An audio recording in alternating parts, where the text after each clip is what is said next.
Night settled heavily over Azular, pressing against the rooftops like a weight the city was not built to carry. The sky was a thick blanket of gray, unmoving, swallowing every hint of moonlight. The air itself felt wrong, too still, too silent, as if the world was holding its breath, waiting for something it feared to name. Lian sat alone on the upper floor of the library, staring out through the narrow window.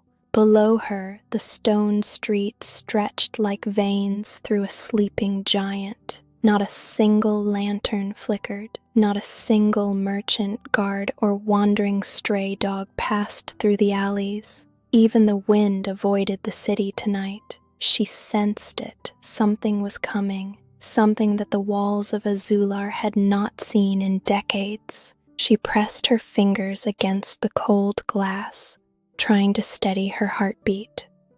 The events of the previous night returned to her with cruel clarity. The book, the whispers, the darkness swallowing the candles. She had tried all day to convince herself it was exhaustion, stress, or imagination. But no matter how she tried, the memory refused to fade. She felt as if the book had left a mark on her, not on her skin, but somewhere deeper. Master Arman entered quietly, carrying a lantern that cast trembling shadows across the old shelves. He did not speak at first. He simply watched her with the same silent worry he had worn since morning. Finally, he approached and placed the lantern on the table. "You haven't rested," he said. "I'm not tired," she replied, though her voice betrayed her. Arman studied her carefully. "It's the book, isn't it?" Lian looked away. "I didn't mean to open it." "That is what worries me most," he said gently. "Some doors tempt the hand even before the mind decides to reach for them." She turned back toward the window. "Something feels different tonight, as if something is about to break." Arman's expression tightened. He had felt it too. "The wind carries the scent of steel," he murmured. "The city trembles without knowing why." He moved to the shelves and began extinguishing a few candles. "Listen to me carefully, Lian. Whatever happens tonight, you must stay inside. Do not step beyond these walls. And no matter what you hear, do not come downstairs unless I call you." She frowned. "What are you preparing me for?" But Arman did not answer. Instead, he walked toward the main door, sliding heavy bolts into place. It was a strange action, one she had never seen him take in all the years she had lived under his roof. "Master Arman." "What's happening?" He paused, his hand resting on the final bolt. "There are stories," he said slowly, "of an order that hunts the bearers of forbidden blood. Warriors who serve the shadows, not the throne. Once, they were nothing more than legends, but legends are often the things we fear the most." Lian felt a cold shiver crawl down her spine. "You think they're real?" He gave her a look that held no comfort. "Tonight, I fear everything is real." Before she could reply, a distant sound echoed through the streets, a metallic clattering, faint but unmistakable, then another, and another, like armored steps moving in unison. Lian's breath caught. "What is that?" Arman slowly walked toward the window and extinguished the lantern beside it. "It has begun." Far below, at the end of the main street, several silhouettes appeared. Tall, rigid shapes, moving with unnatural precision. Their armor reflected no light. Their steps made the cobblestones vibrate. Lian's pulse quickened. "Who are they?" Arman answered with a voice that trembled despite all his wisdom. "The Dusk Warriors." Lian had heard of them only in hushed whispers. Figures from ancient nightmares, soldiers forged in secret, bound to a purpose no one dared discuss. But she had never believed they still existed. They've come to Azular, she whispered. No, Arman said quietly. They've come for you. Before she could process his words, the first scream tore through the night. Then the city fell into chaos. The scream echoed through the stone streets like a blade slicing through silence. It was followed by another, then another, each one louder, closer, sharper. Lian pressed a hand over her mouth as the sound reverberated through her chest. She had heard fear before, but never like this. This was terror torn straight from the soul. Arman extinguished the last candle. The library descended into darkness. Only the faint glow of the stormy sky filtered through the narrow windows. "Stay close to me," he said. His voice, usually calm and warm, had become a low whisper of urgency. Below them, the armored figures marched with terrifying precision. They did not run, they did not shout commands. They moved like shadows given form, as if the world itself bent around their presence. The clang of their boots against the cobblestones struck in perfect rhythm, echoing like a war drum. Lian forced herself to look outside. Flames erupted in the distance, torches carried by civilians who ran in panic. Families fled from their homes, doors slammed shut, mothers pulled their children into the alleys. The city was breaking apart under the weight of a horror it wasn't ready to face. The Dusk Warriors advanced without hesitation. Their armor seemed to swallow the light around them, their helmets forged with sharp, narrow slits where their eyes should be. Blue smoke leaked from the edges of their gauntlets, like whispers escaping from the dark metal. Lian's heart pounded in her chest. "This is my fault," she whispered. Arman grabbed her shoulders sharply. "Do not say that. This city has been dying long before you touched that book, but they're searching for me. You said it yourself. They are searching for the spark," he corrected. "You are not the first to be hunted, and you will not be the last, but you can be the first to survive." Another scream burst through the air, closer now. Heavy footsteps rattled the ground. Someone was running directly toward the library. Lian stepped back instinctively. A young man sprinted into the street, limping, his clothes torn and stained with dirt. He collapsed near the library's entrance, gasping for breath.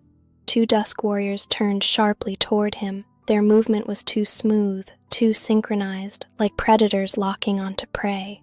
Without thinking, Lian ran toward the stairs. "Lian!" Arman hissed, reaching for her arm. She twisted free. "He's going to die," she cried. "If you reveal yourself, they will come for you first."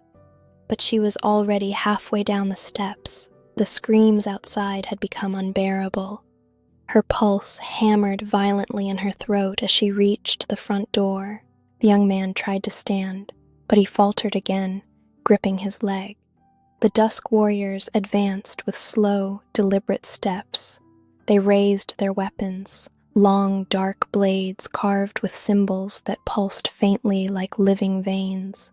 Lian's breathing grew shallow. Something inside her stirred, a pressure behind her ribs, a pulse in her palms, the same glow she had felt when she touched the book.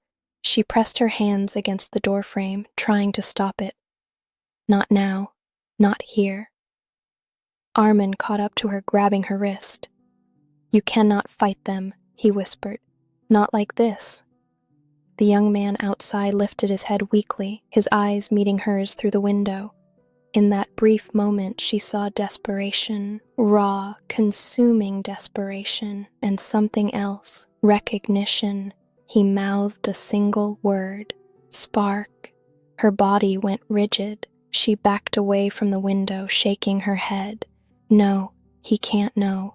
Arman looked down at the boy, then at the approaching warriors. His jaw tightened. "He's not here for you. He's running from them." Lian swallowed hard. "We can't just leave him." Arman hesitated. For a heartbeat, conflict wavered in his gaze. Then he unlocked the lower bolt. "Only for a moment," he said.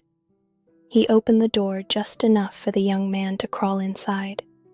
The boy fell forward, collapsing on the wooden floor.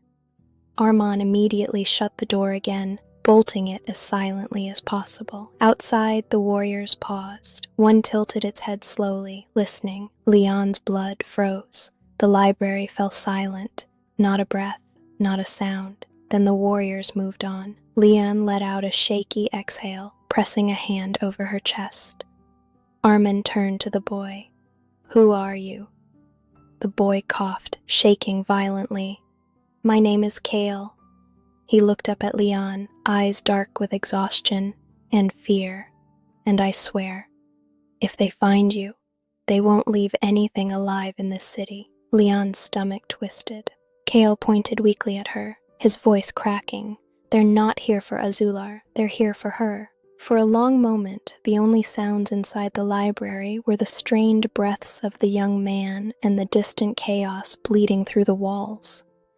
Lian stared at him, trying to understand how a stranger could know anything about her. Kale pushed himself to sit upright, wincing from pain as he clutched his leg. His clothing was torn and singed, as though he had run through fire. Arman knelt beside him, examining the wound. "This cut is not from a blade. It's from their energy." His voice grew grim. "You're lucky it didn't reach your bone." Kale looked at him with dark, determined eyes. "Lucky? No one is lucky when the Dusk Warriors enter a city." He turned to Lian. "They were sent here for you. They know what you awakened." Lian felt the words strike her like cold iron. She stepped back, shaking her head. "I didn't awaken anything. I didn't want any of this." Kyle stared at her as though she was refusing a truth he had already accepted. "The spark doesn't ask for permission. It chooses. And once it chooses, the world changes whether you're ready or not." Arman placed a hand on Lian's shoulder. "Do not listen to him. The spark may run through you, but it does not define you." Kyle's voice hardened. "It already has. You touched the book, didn't you?" He watched her face carefully. "The black one, bound in strange leather, words that move when you try to read them." Lian felt her breath catch. She didn't answer, but her silence confirmed everything. Kyle exhaled. "Then we're too late." Arman turned sharply toward him. "Too late for what?" Kyle swallowed, the fear returning to his eyes. "When someone awakens the spark, the Order of Dusk receives a signal. They sense it, like a beacon tearing through the sky. They follow it until nothing remains but ashes." Lian stepped back again, this time until her back reached the wall. "This can't be happening. I didn't ask for the spark. I didn't want it." Kale's voice softened, not with pity, but with certainty. "The spark doesn't choose the willing. It chooses the ones who don't know they're needed." Before anyone could speak again, a deafening crash shook the entire building. Dust rained from the ceiling. The shelves trembled. The lanterns clinked against the walls. Lian gasped, and Arman grabbed her arm, pulling her close. Kyle's eyes widened. "They found us!" Another impact hit the exterior wall, stronger this time. Wooden beams cracked. A low hum filled the air, the same cold vibration Lian had heard the night she opened the book. Only now it was louder, tangible, as if the shadows themselves were gathering strength. Arman rushed between them and the main door. "Both of you stay behind me." "I can fight," Kale insisted, trying to rise on his injured leg, but the wound forced him back down with a grimace. The third impact shattered the windows on the left side of the library. Glass exploded inward, raining across the floor. A swirl of black smoke curled through the broken frame, drifting like a living entity. Then a heavy boot stepped into the room, crushing shards beneath it. A Dusk Warrior emerged from the smoke, tall, towering, its armor pulsing with faint blue veins.